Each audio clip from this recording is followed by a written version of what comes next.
ಸಾರಿ ಮುದ್ಕುನ್ ಸಬಸ ಸಾಕು ಸರ್ ನಮ್ಗೆ ಏನು ಸಾರಿ ಇವ್ನು ಬೆಳಗ್ಗೆ ಬಂದು ಸಾಯಂಕಾಲ ತನಕ ಇವರೇ ಕಂಪ್ಲೇಂಟ್ ಅಟೆಂಡ್ ಮಾಡ್ತಾನಲ್ಲ ಸರ್ ಏನು ಸರ್ ಏನು ಮಾಡ್ತಾರೆ ಕಂಪ್ಲೇಂಟ್? ಅದು ಸಣ್ಣ ಪುಟ್ಟ ರಾಜಿ ಗಂಡ ಹೆಂಡ್ತಿರ್ ಜಗಳ ಬಂದು ಇವರೇ ಕೂತ್ಕೊಂಡು ಪೊಲೀಸ್ ಸ್ಟೇಷನ್ ಸಾಲ್ವ್ ಮಾಡ್ಬಿಡುದು. ಎಷ್ಟು ವರ್ಷ ತಗೊಳುತ್ತೆ ಸರ್ ಅದು ಅವರಿಗೆ ಸುದ್ದಿ ಕೊಡಬೇಕಾದ್ರೆ ನಿಮಗೆ? ಅದನ್ನು ಹೇಳ್ಬೇಕಾಯ್ತಲ್ಲ ಏನಾಗಿದೆ ಅನ್ನುವಂಥದ್ದು ನನ್ನ ಕೈಲಿ ಹೇಳೋಕ್ಕಾಗಿಲ್ಲ.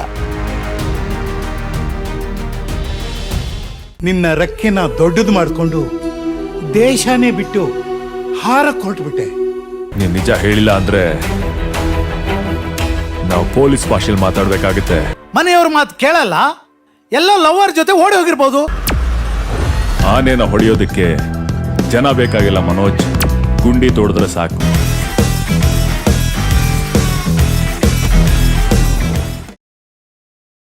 ಸೊ ನಾವು ಚಾರ್ಜ್ ಶೀಟ್ ಸಿನಿಮಾದ ತಂಡ ಜೊತೆಗಿದ್ದೀವಿ. ಎಸ್ ಕೆ ಉಮೇಶ್ ಸರ್ ನಮ್ಮ ಜೊತೆಗಿದ್ದಾರೆ. ಈಗ ಈ ಚಿತ್ರದ ಇನ್ನೊಬ್ಬ ನಿರ್ಮಾಪಕರಾಗಿರುವಂಥ ದಿನೇಶ್ ಕುಮಾರ್ ನಮ್ಮೊಂದಿಗೆ ಜಾಯ್ನ್ ಆಗಿದ್ದಾರೆ. ದಿನೇಶ್ ಅವರೇ ನಮಸ್ಕಾರ. ನಮಸ್ಕಾರ. ಕಾರ್ಯಕ್ರಮಕ್ಕೆ ಸ್ವಾಗತ. ದಿನೇಶ್ ಅವರೇ, ನಿಮ್ಮ ಅನುಭವ, ನೀವು ಸಿನಿಮಾ ಎಷ್ಟನೇ ಸಿನಿಮಾ ಅಂತ ಗೊತ್ತಿಲ್ಲ ನನಗೆ. ಮೊದಲನೇ ಸಿನಿಮಾ ನಿಮ್ಮದು ಕೂಡ ಮೊದಲನೇ ಸಿನಿಮಾ, ಇಬ್ಬರು ಸೇರ್ಕೊಂಡು ಮಾಡಿರುವಂಥದ್ದು. ಓಕೆ, ನಿಮ್ಮ ಅನುಭವ ಹೇಗಿತ್ತು? ಕನ್ನಡ ಸಿನಿಮಾ ಇಂಡಸ್ಟ್ರಿನಲ್ಲಿ ಹೊಸ ನಿರ್ಮಾಪಕರನ್ನ ಹೇಗೆ ಸ್ವಾಗತಿಸ್ತಾರೆ, ಹೇಗೆ ಅನುಭವ ಇರುತ್ತೆ, ಅದ್ರ ಬಗ್ಗೆ ಹೇಳ್ಬೋದಾ? ಖಂಡಿತ ಸರ್. ಸರ್, ಮೊದಲನೇದಾಗಿ ನಾವು ಇಲ್ಲಿ ಇದಕ್ಕೆ ಮೇನ್ ಆಗೋದು ಕಥಾನಾಯಕ ಅಂದರೆ ಎಸ್ ಕೆ ಉಮೇಶ್ ಸರ್.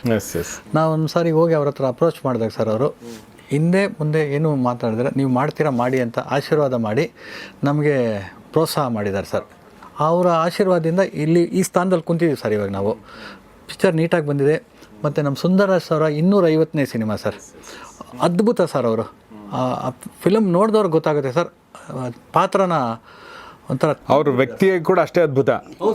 ಅವರು ನೋಡಿ, ಅವರು ಅದೇ ಉತ್ಸಾಹ, ಅದೇ ಲೆವೆಲ್ಗೆ ಹಂಗೆ ಇದ್ದಾರೆ. ಅವರು ಏನೂ ಚೇಂಜ್ ಆಗಿಲ್ಲ ಸರ್. ನಾನು ಅವ್ರು ಪದೇ ಪದೇ ಹೇಳ್ತಾ ಇರ್ತೀನಿ ಸರ್. ಸರ್, ನಿಮ್ಮನ್ನು ನೋಡಿದ್ರೆ ನನಗೊಂಥರ ಇನ್ಸ್ಪಿರೇಷನ್ ಸರ್.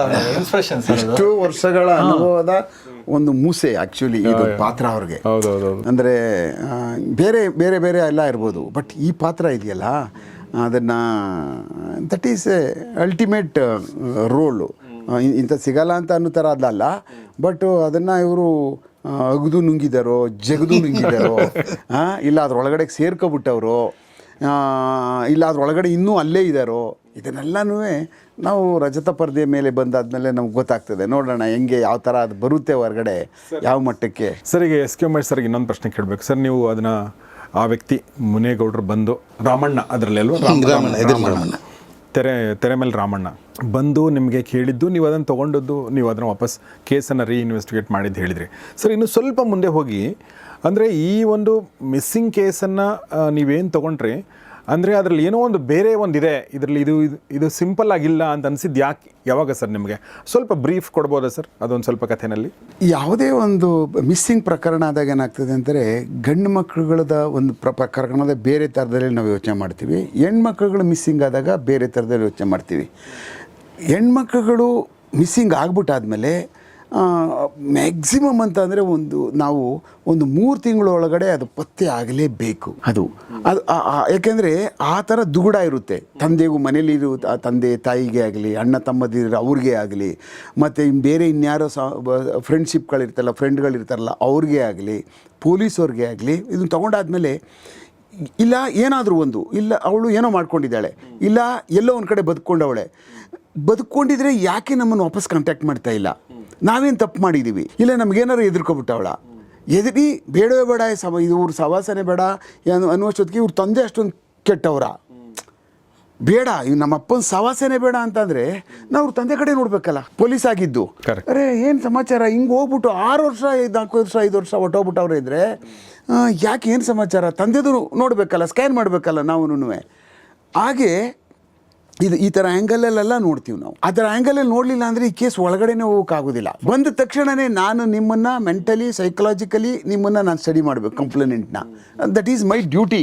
ಫಸ್ಟ್ ನಿಮ್ಮ ಕತೆ ಕೇಳ್ಕೋಬೇಕು, ಅದಾದಮೇಲೆ ಅಪ್ಲಿಕೇಶನ್ ಅಂತ ಏನಿರ್ತದಲ್ಲ ನಾನು ಅಪ್ಲೈ ಮಾಡಬೇಕು. ನನ್ನ ಥೀರೀಸ ಏನಾದರೂ ಇದರಿಂದ ಏನಾದರೂ ಬೇರೆ ಏನಾರ ಇದೆಯಾ, ಹಿಂದೆ ಏನಾದರೂ ಮೂಟೆ ಇದೆಯಾ, ಇಲ್ಲ ಏನಾರು ಅಜೆಂಡಾ ಏನಾರ ಇದೆಯಾ ಇದರಿಂದ, ಇಲ್ಲ ಯಾರ್ದಾದ್ರು ಫೋರ್ಸ್ಗೆ ಏನೋ ಮಾಡಿ ಏನೋ ಕತೆ ನಡೆದೋಗ್ಬಿಟ್ಟು ಈ ಯಾಕೆ ಇನ್ನೂ ಕಂಪ್ಲೇಂಟ್ ಕೊಟ್ಟಿಲ್ಲ, ನಾನು ಕೊಡಬೇಕು ನೀನು ಅಂತೇನು ಅಂಥದ್ದು ಏನಾರ ಬಲಾತ್ಕಾರ ಇವ್ರ ಮೇಲೆ ಇದೆಯಾ, ಈ ಥರದ್ದೆಲ್ಲ ನಾವೆಲ್ಲ ಅದನ್ನು ಸ್ವಲ್ಪ ಯೋಚನೆ ಮಾಡೇ ಒಂದು ನಿರ್ಧಾರಕ್ಕೆ ಬರ್ತೀವಿ. ಇಲ್ಲ ಅದು ನಿರ್ಧಾರ ತೊಗೊಳ್ತೀವಲ್ಲ ನಾವು, ಎಸ್ ಈಸ್ ರೈಟ್, ಬಟ್ ಈ ಎಮೋಷನ್ಸಿಂದ ಈ ಮನುಷ್ಯ ಫೇಲ್ ಆಗಿಬಿಟ್ಟಿದ್ದಾರೆ. ಎಲ್ಲೋ ಯಾರೋ ಏನೋ ಅಂದರೆ ಹೋಗ್ರಿ ಇನ್ನೊಂದು ದಿವಸ ಹೇಗ್ರಿ ಬೇರೆ ದೇಶಕ್ಕೆ ಹೋಗ್ರಿ ಏನ್ರಿ ಇಲ್ಲೆಲ್ಲ ಬರ್ತೀರಿ ನೀವು ಅಲ್ಲಿಗೆ ಹೋಗಿ ಅಲ್ಲಿ ಕಂಪ್ಲೇಂಟ್ ಕೊಡ್ರಿ. ಛೇ ಹಿಂಗೆ ಅಂದ್ಬಿಟ್ರಲ್ಲ ನನಗೆ. ಸಿಂಗಪುರ್ಗೆ ಹೋಗಿ ಕಂಪ್ಲೇಂಟ್ ಕೊಡ್ದ ನಾನು.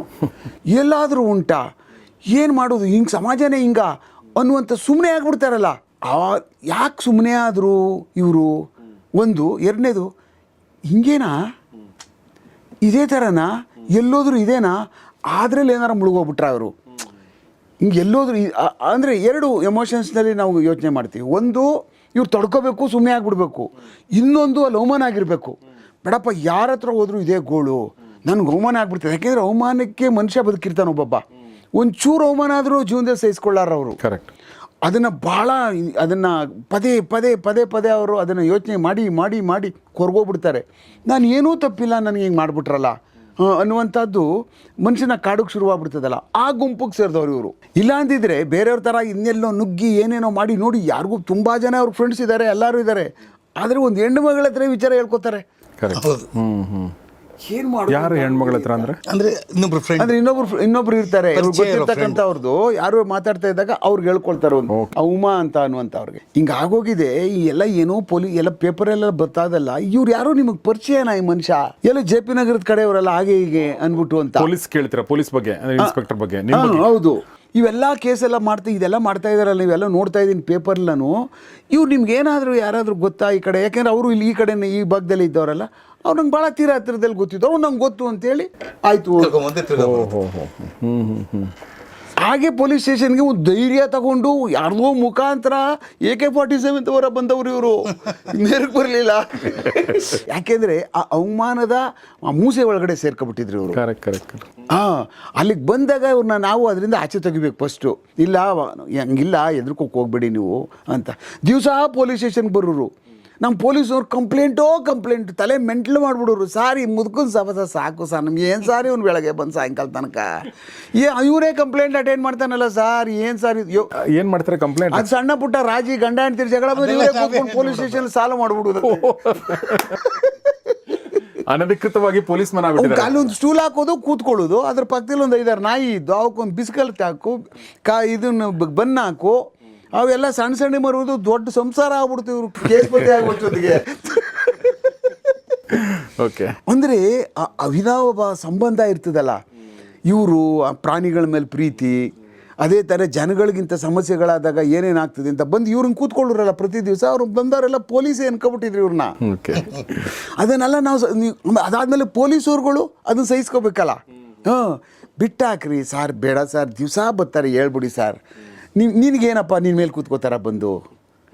ಇಲ್ಲ ನೀನೇನಾರ ಎಲ್ಲಾರನ್ನೂ ಕರ್ಕೊಂಡು ಹೋಗೋದು, ಕಾಫಿ ಕುಡಿಸೋದು, ಎಲ್ಲರಿಗೂ ಕರ್ಕೊಂಡೋಗಿ ಬಂದು ತಿನ್ನಿಸೋದು ಪೊಲೀಸ್ ಸ್ಟೇಷನಲ್ಲಿ. ಓಕೆ. ಅಂದರೆ ಇಲ್ಲಿಗೆ ಬಂದರೆ ನಾನೊಂದು ಸೇಫ್ ಜಾಗಕ್ಕೆ ಬಂದೆ ಅಂತ ಇವ್ರಿಗೆ. ಇಲ್ಲಿ ನಾನು ಇಲ್ಲಿಗೆ ಬಂದಿದ್ದೀನಿ, ಇವತ್ತು ಏನಾದರೂ ಆಗುತ್ತಾ, ಹಂಗೆ ಏನಾದರೂ ಇವತ್ತು ಸಾಯಂಕಾಲದೊಳಗೆ ಏನಾದರೂ ನನಗೊಂದು ಸಿಗ್ತದ ಅನ್ನೋ ತಾನೇ ಬರೋದು ಇವರು. ಇಲ್ಲಿ ಸುಮ್ಮನೆ ಅಂತೂ ಡೈಲಿ ಬರಲ್ರಿ ಇವರು. ಇಲ್ಲ ನಾಯಿಗೆ ಬನ್ನ ಹಾಕ್ಬೇಕು ಅಂತ ಬರಲ್ರು.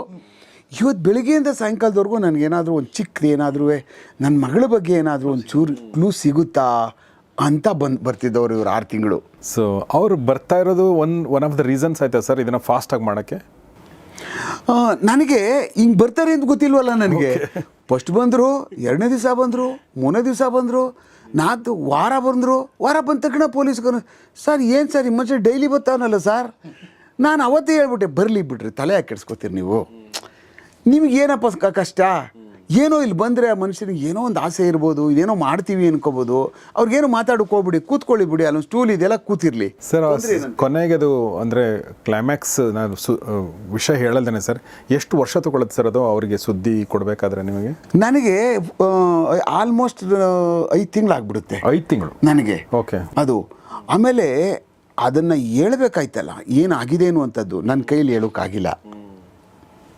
ನಾನು ಅದನ್ನು ಕೊನೆಗೆ ಅದನ್ನು ಎಕ್ಸ್ಪ್ರೆಸ್ಸೇ ಮಾಡೋಕ್ಕೆ ಹೋಗಿಲ್ಲ. ಯಾಕೆ ಎಕ್ಸ್ಪ್ರೆಸ್ ಮಾಡೋಕ್ಕೆ ಹೋಗಲಿಲ್ಲ ಅಂದರೆ, ಈ ಮನುಷ್ಯ 4-5 ತಿಂಗಳು ಅನುಭವಿಸ್ತಾ ಇದ್ರಲ್ಲ, ಅದ್ರ ನಾನು ಒಬ್ಬ ಪಾಲ್ದಾರ ಆಗ್ಬಿಡ್ತೀನಿ ಅನ್ಕೊಬಿಟ್ಟು ನಾನು ಹೇಳಲಿಲ್ಲ ಅದನ್ನು. ಸೊ ಅದು ಏನು ಹೇಳಿಲ್ಲ ಅನ್ನೋದನ್ನ, ಅದು ಏನು ಹೇಳಲಿಲ್ಲ, ಒಳ್ಳೇದನ್ನ ಹೇಳಿಲ್ವೋ ಕೆಟ್ಟದ್ದು ಹೇಳಿಲ್ವೋ, ರಜತ ಪರದೆಯ ಮೇಲೆ ಬಂದು ನೋಡಿದ್ದೆ ಮಾಡಿ.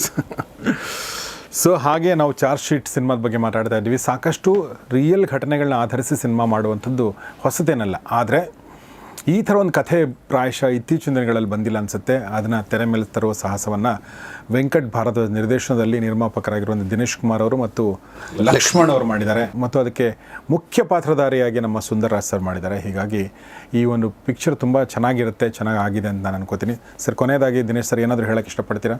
ಸರ್, ಮೊದಲನೇದಾಗಿ ನಾನು ಸುಂದರ್ರಾಜ್ ಅವರಿಗೆ ಅಭಿನಂದಿಸ್ತೀನಿ ಸರ್. ಯಾಕೆ ಅಂದರೆ ನಾನು ಸ್ಟೋರಿ ಫಸ್ಟು ಅವ್ರಿಗೆ ಫೋನ್ ಮಾಡಿದ್ರು ಸರ್. ಅವರು 9:30ಗೆ ನಾವು ಮಾಡಿದಾಗ ಬನ್ನಿ ಅಂತೇಳಿ ಸರ್. 9:30ಗೆ ಹೋಗಿದ ತಕ್ಷಣ ಫಸ್ಟ್ ಇದರಲ್ಲಿ ಅಕ್ಸೆಪ್ಟ್ ಮಾಡ್ಕೊಂಡ್ರು ಸರ್. ಅದನ್ನು ನಮ್ಮ ನಿರ್ದೇಶಕರಾದ ವೆಂಕಟ್ ಭಾರದ್ವಾಜ್ ಅವ್ರಿಗೆ ಹೇಳಿದಾಗ ಅವರು ಆಯಿತು ಸರ್ ನಾವೆಲ್ಲ ಸೇರ್ ಮಾಡೋಣ ಅಂದರು. ಅದನ್ನು ನಮ್ಮ ಇನ್ನೊಬ್ಬರು ಸಹಪಾಠಿ ಆದಂಥ ಲಕ್ಷ್ಮಣ್ ಅವ್ರಿಗೆ ಹೇಳಿದಾಗ, ನೀವೇನು ಫ್ರೆಂಡ್ಸ್ ಅಥವಾ partner sir? Business friends plus partner ಇಬ್ಬರು ಸರ್. Friends partner. ವೆಂಕಟ್ ಅವ್ರ ಹತ್ರ ಹೇಳಿದಾಗ ವೆಂಕಟ್ ಅವರು ಅದನ್ನು ಭಾಳ ಚಾಕುಚಕ್ಯತೆಯಿಂದ ಅದನ್ನು ಪೂರ್ಣವಾಗಿ ಇದು ಮಾಡಿದ್ದಾರೆ ಸರ್. ಅವ್ರಿಗೂ ನಾವು ಅಭಿನಂದನೆ ಸಲ್ಲಿಸ್ಬೇಕು ಸರ್. Thank you. ನಮ್ಮ ಉಮೇಶ್ ಸರ್ಗೂ ಅಭಿನಂದನೆ ಸಲ್ಲಿಸ್ಬೇಕು. Thank you. ನಿಮ್ಮ ಮಾತು ಏನಾದರೂ ಲಾಸ್ಟಿಗೆ ಏನೋ ಹೇಳಕ್ಕೆ ಇಷ್ಟಪಡ್ತೀವಿ ಲಕ್ಷ್ಮಣ್ ಅವರೇ? ಸಿನಿಮಾ ಭಾಳ ಚೆನ್ನಾಗಿ ಬಂದಿದೆ. ಎಲ್ಲ ಪ್ರೇಕ್ಷಕರು ಸಿನಿಮಾ ನೋಡೋಕ್ಕೆ ಥಿಯೇಟ್ರಿಗೆ ಬಂದು ನೋಡಿದ್ರೆ ಭಾಳ ಚೆನ್ನಾಗಿರ್ತದೆ. ಈ ಕತೆ ಸಾರಾಂಶ ಎಲ್ಲ ಅವ್ರಿಗೆ ಅಲ್ಲಿ ಗೊತ್ತಾಗುತ್ತೆ. ಸೊ ನಾವು ಪ್ರೇಕ್ಷಕರಿಗೆ ವಿನಂತಿಸ್ಕೊಳ್ಳೋದಷ್ಟೇ, ದಯವಿಟ್ಟು ಎಲ್ಲರೂ ಸಿನಿಮಾ ನೋಡೋಕ್ಕೆ ಥಿಯೇಟ್ರಿಗೆ ಬನ್ನಿ. ಸುಂದರ್ರಾಜ್ ಸರ್, ನಿಮ್ಮ ಕೊನೆ ಮಾತು. ಈ ಮಾತಿಗೆ ನಾನು ಒಂದು ಸಣ್ಣ ಹಿನ್ನೆಲೆ ಕೊಡ್ತೀನಿ. ಅಂದರೆ 250 ಸಿನಿಮಾ ಮಾಡಿದಂಥವ್ರು ಸರ್. ಮೊದಲನೇ ಸಿನಿಮಾ ಬಂದು ಎಷ್ಟು ವರ್ಷ ಆಯಿತು? ಒಂದು 53 ವರ್ಷ ಆಯಿತು. ಅಂದರೆ ಅರ್ಧ ಶತಮಾನ ಕಳೆದ 1973ನಲ್ಲಿ ನನ್ನ ಮೊದಲನೇ ಸಿನಿಮಾ ಕಾಡು ಶುರುವಾಗುತ್ತೆ.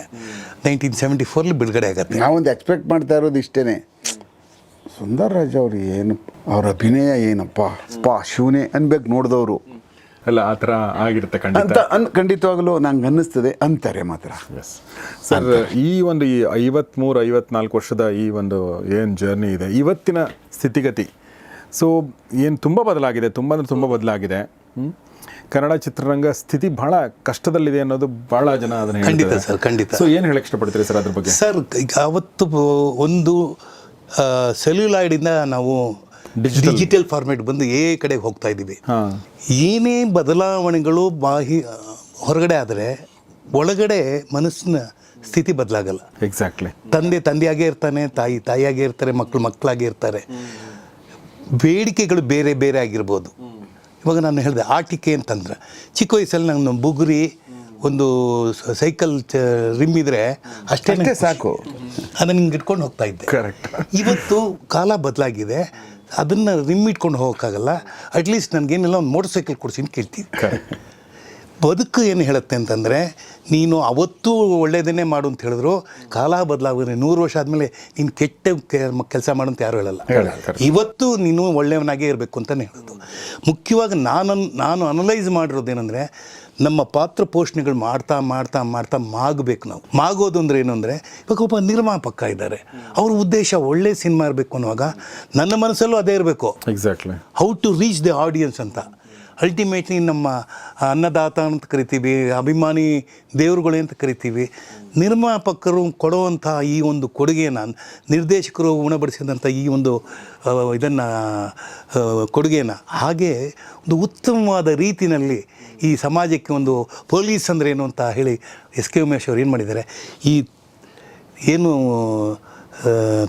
ಏನಂತೀರಿ ಈ ಸಂಗಮ ಏನಿದೆ, ಇದಕ್ಕೆ ನಾನೊಂದು ಹೆಜ್ಜೆ ಮುಂದೆ ಹೋಗಬೇಕು ಒಬ್ಬ ಕಲಾವಿದನಾಗಿ. ಇದನ್ನು ಇವತ್ತು ನಾನು ಹೇಳ್ತೀನಿ, ಯಾವುದೇ ಒಂದು ಒಳ್ಳೆಯ ಸಿನಿಮಾ ಬಂದಾಗ ಅದನ್ನು ಎತ್ತಿ ಹಿಡಿಬೇಕಾಗಿರೋದು ಪ್ರೇಕ್ಷಕ ಪ್ರಭುಗಳು. ಹಾಗಾಗಿ 14ನೇ ತಾರೀಕು ನಮಗೆ ಬಿಡುಗಡೆ. ಆಗಸ್ಟ್ 15th ಬಂದುಬಿಟ್ಟು ನಮಗೆ ಸ್ವಾತಂತ್ರ್ಯ ದಿನಾಚರಣೆ. ಒಂದು ದಿವಸ ಮುಂಚೆನೇ ನಿಮಗೆ ಸ್ವಾತಂತ್ರ್ಯನ ಕೊಡ್ತಾ ಇದ್ದೀವಿ. ದಯಮಾಡಿ ಬಂದು ಪಿಕ್ಚರ್ ನೋಡಿ ಅಂತ ನಾನು ಅವ್ರನ್ನ ಕೇಳ್ಕೊತೀನಿ. Thank you very much sir. So ಒಳ್ಳೆಯದಾಗಲಿ ದಿನೇಶ್ ಕುಮಾರ್ ಅವರೇ, ನಿಮಗೆ ಮತ್ತು ನಮ್ಮ ಮತ್ತು ಉಮೇಶ್ ಸರ್ಗೆ ಧನ್ಯವಾದ ಹೇಳಲೇಬೇಕು. ಯಾಕೆಂದರೆ ಶುರುವಾಗಿದ್ದೆ ಅಲ್ಲಿಂದ, ಕಥೆ ಶುರು ಆಗಿದ್ದೆ ಅಲ್ಲಿಂದ. ಕಥೆ ಅಂದರೆ 100 ಕಥೆಗಳಲ್ಲಿ ಇವರು ಕೂಡ ಅದನ್ನು ಮುನೇಗೌಡರನ್ನ ಹೋಗ ಅಂತ ಅಂದ್ಬಿಟ್ಟಿದ್ರೆ ಅದು ಮುಗಿದೋಗಿರೋದು, ಇನ್ನೊಂಥರ ಮುಗಿದೋಗಿರೋದು. ಆ ವ್ಯಕ್ತಿ ಅಟ್ಲೀಸ್ಟ್ ಏನಾಯಿತು ಅನ್ನೋದು ತಿಳ್ಕೊಂಡಾದರೂ ಸತ್ತ, ಆ ವ್ಯಕ್ತಿ ಏನು ಅನ್ನೋದು ಗೊತ್ತಾಗಲ್ಲೇ ಸತ್ಬಿಡ್ತಿದ್ನೇನೋ, ಅಂದರೆ ಆತ್ಮಕ್ಕೆ ಶಾಂತಿ ಸಿಗ್ತಿರಲಿಲ್ಲ ಬಹುಶಃ. ಸೊ ಆ ಥರ ಒಂದು ಅದ್ಭುತವಾದ ಕೆಲಸ ಮಾಡಿದಂಥವ್ರು ಉಮೇಶ್ ಸರ್. ಸೊ ಹೀಗಾಗಿ ಅವ್ರಿಗೆ ಸರ್ ತುಂಬ thank you very much sir. So ಈಗ ನಿಮಗೆ ಥ್ಯಾಂಕ್ಸ್ ಹೇಳುವಂಥದ್ದು ಯಾಕೆ ಅಂದರೆ, ನೀವು ಹೋಗಿ ನೋಡ್ತೀರಾ ಅಂತ ಒಂದು ನಂಬಿಕೆ. ಚಾರ್ಜ್ ಶೀಟ್ ಸಿನಿಮಾ ಇದೇ 14ನೇ ತಾರೀಕಿಗೆ ಬರ್ತಾ ಇದೆ. ನಿಮ್ಮ ಹತ್ತಿರದ ಚಿತ್ರಮಂದಿರಗಳಲ್ಲಿ ಹೋಗಿ ನೋಡಿ. ಮತ್ತು ಅದಕ್ಕಿಂತ ಮುಂಚೆ ಈ ಒಂದು ಎಪಿಸೋಡ್ನ ಆಸಕ್ತರು ದಯವಿಟ್ಟು ನೋಡಿ, ಮತ್ತು ನೋಡಿದವರು ಖಂಡಿತ ಈ ಸಿನಿಮಾನ ನೋಡಿ ಅಂತ ಕೇಳ್ತೀನಿ. ಅದರ ಲಿಂಕ್ ಎಲ್ಲವನ್ನು ಕೂಡ ನಾನು ಡಿಸ್ಕ್ರಿಪ್ಷನಲ್ಲಿ ಹಾಕಿರ್ತೀನಿ. ನೋಡ್ತಾರೆ ಗೌರಿ ಶಕ್ತಿ ಸ್ಟುಡಿಯೋ, ನೋಡ್ತಾರೆ ಒಳ್ಳೆ ಸಿನಿಮಾಗಳನ್ನ. ನಮಸ್ಕಾರ.